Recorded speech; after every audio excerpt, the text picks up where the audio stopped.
San Miguel Arcángel es el príncipe de los ejércitos celestiales y numerosas veces se solicita su intervención para combatir al demonio y liberar a los posesos.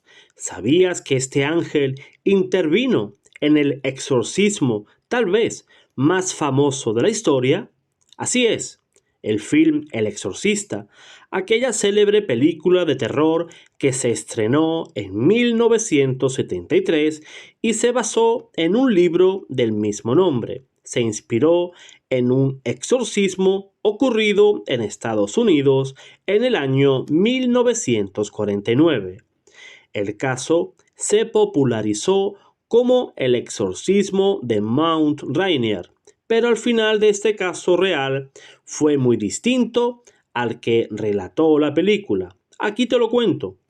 Según comenta el padre José Antonio Fortea en su obra Summa Daemoniaca, este exorcismo tuvo un episodio mucho más interesante que no es narrado en el film y que nos muestra que siempre triunfa la voluntad de Dios.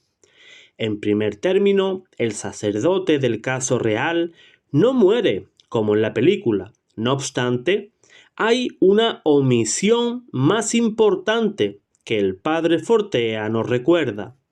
Esto ocurrió en la última sesión de aquel exorcismo. El demonio me hablaba a través del niño con una voz horrible, llena de odio, dijo: no me iré hasta que sea pronunciada cierta palabra, pero el niño jamás la dirá. No es suficiente, debe decir una gran palabra. Me refiero a una gran palabra. Nunca diré esa palabra, nunca diré esa palabra. Pero ¿qué fue lo que debía decir el niño poseído? Aquello que finalmente dijo por disposición divina. Pues el padre Fortea lo relata así.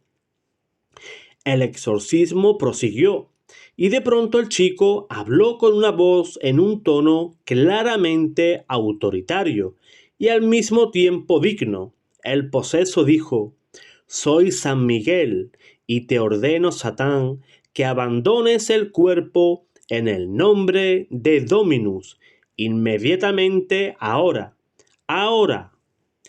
La palabra en cuestión era Dominus. En latín significa Señor. ¿Por qué el demonio abandonó el cuerpo con esa palabra? Pues el sacerdote responde: la única razón fue porque así lo dispuso Dios. La palabra Señor seguro que la habían mencionado en las fórmulas de los exorcismos, pero al demonio se le había dicho por parte de un ángel santo o Dios que cuando se dijera esa palabra, él saliera. En el preciso momento en el que el poseso dijo aquello, en la voz de San Miguel Arcángel, se escuchó un estallido, relata el padre Fortea, que escucharon muchas personas en el Hospital de los Hermanos de San Alejo en San Luis. Entonces el niño quedó liberado y volvió en sí. No se acordaba nada, pero sí que recordaba una visión de San Miguel Arcángel luchando con Satanás. Lo más extraño del caso es que ese día, a esa misma hora, esa misma visión fue vista en otro lugar de la ciudad, en la iglesia de San Francisco Javier. Varios sacerdotes jesuitas afirmaron haber visto una intensa luz que iluminó el altar principal y la bóveda sobre el altar, y en la que se veía a San Miguel luchando con Satán. En mi opinión, el padre Fortea, el exorcismo de Mount Rainier fue un signo de Dios para concientizar a las personas de aquella época de la existencia de Dios, del demonio y del poder de la iglesia e incluso del pecado. San Miguel Arcángel, defiéndenos de los enemigos de la iglesia de Cristo. Amén.